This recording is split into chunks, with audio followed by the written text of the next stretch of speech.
Good morning, children. Welcome back once again to our online video session for class 4. Myself Ashiana Begum, and today I am going to teach you social studies of class 4 chapter 3, and the name of the chapter is Responsibilities of a Good Citizen. Now children, today we are going to discuss on the following topic. As you can see here, number 1 is Introduction to Civics. Number 2 is Importance of being a good neighbor and a good citizen. Number 3 is Responsibilities of a good citizen. Number 4 is Participation of a good citizen in election.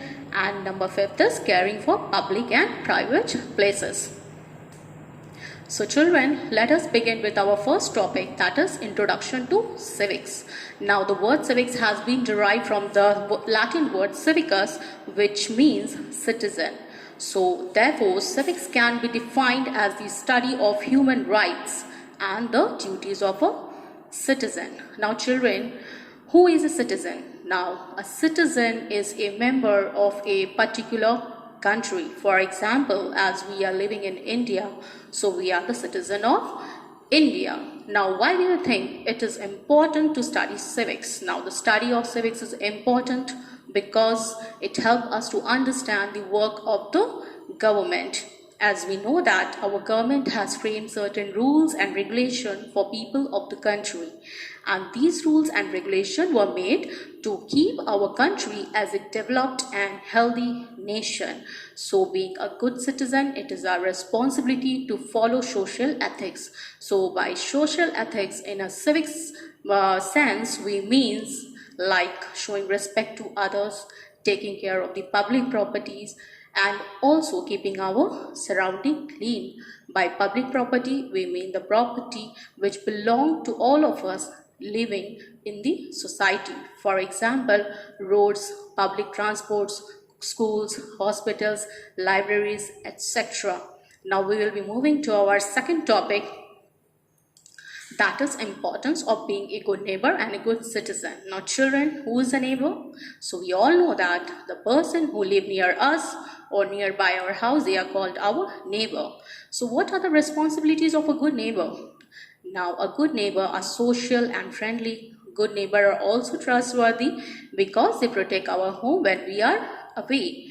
A good neighbor also helps in maintaining peace in the society and also helps in keeping the surrounding clean. Now we will be discussing the third topic, that is the characteristic of a good citizen. So children, who is a good citizen?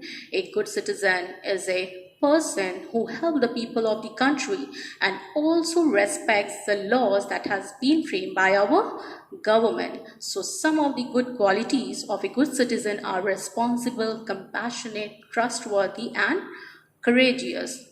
As you can see here, number 1 is a good citizen always obey the laws and respect the authority of the government. Number 2, a good citizen is responsible for the tolerance of the society.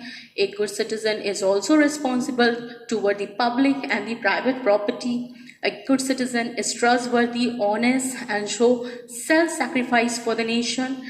And good citizen also take all interest in the public affairs.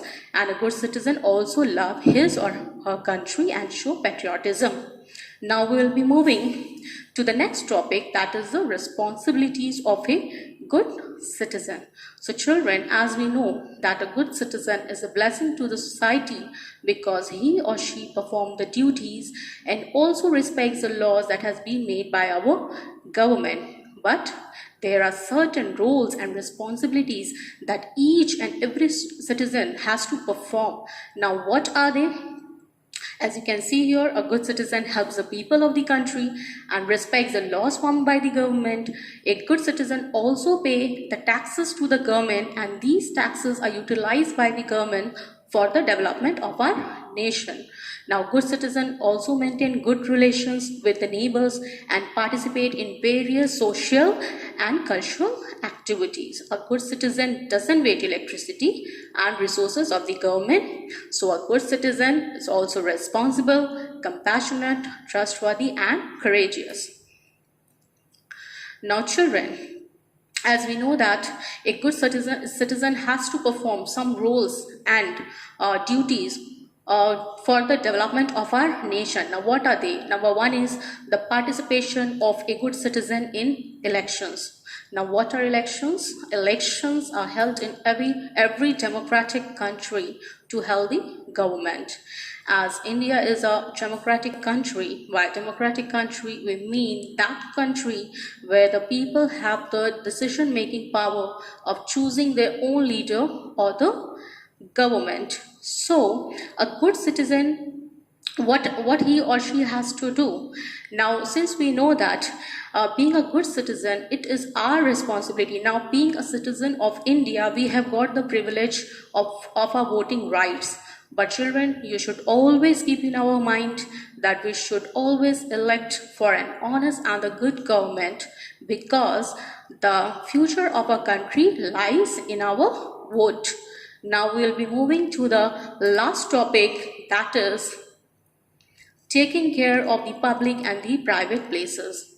As earlier I have already explained to you that what is a public property, and by private places, which means that the property that are owned by our own income, like your houses, cars, etc. Now, another responsibilities of being a good citizen is to take care of the public and the private places, and also to protect and prevent these properties. Now, if we harm any one of these properties, that means it is a loss to us. So we should learn how to prevent or protect these properties. Some of the following measures are as follows.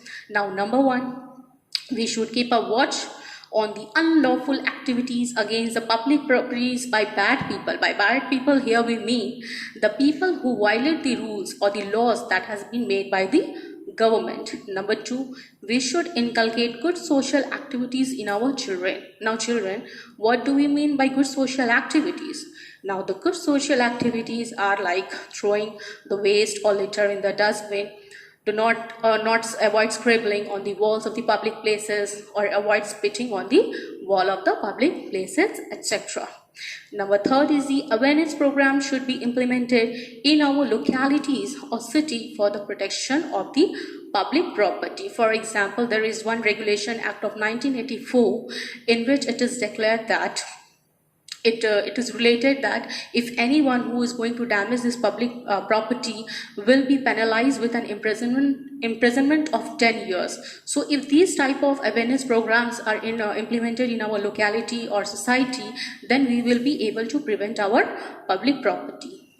And we should also keep our railways, hospitals, parks and other places clean and tidy. So children, by being a good citizen, it is our responsibility and duty to follow the rules that has been made by our government, and also to take care of these public properties. With this, I would like to end my sessions, and I hope you have understood the chapter. So please keep revising all the chapter at home. Thank you so much.